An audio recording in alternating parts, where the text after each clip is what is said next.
大埔宏福苑火災獲救刺蝟梳仔，尋日已經由我哋接咗出院啦。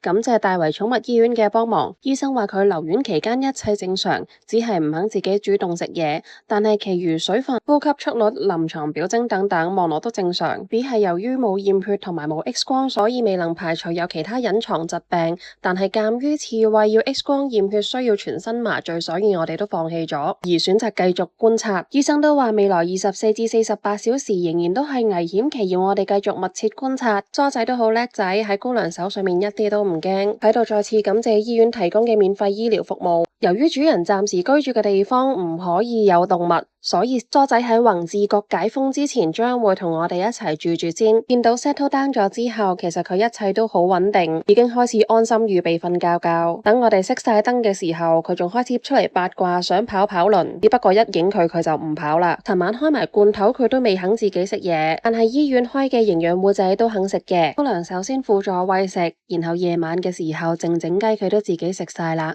最後希望大家可以一齊集氣，希望佢可以快啲自己主動食嘢，等主人可以擔心少一樣，亦都可以 share 呢個 post 出去，等大家擔心梳仔嘅朋友都知道佢而家暫時安全。最後感謝消防同埋愛護動物協會嘅救援，亦希望遇難者同埋遇難動物可以早日安息，受災難影響嘅朋友亦都可以早日平復傷痛，更希望可以早日查明真相，避免悲劇再次發生。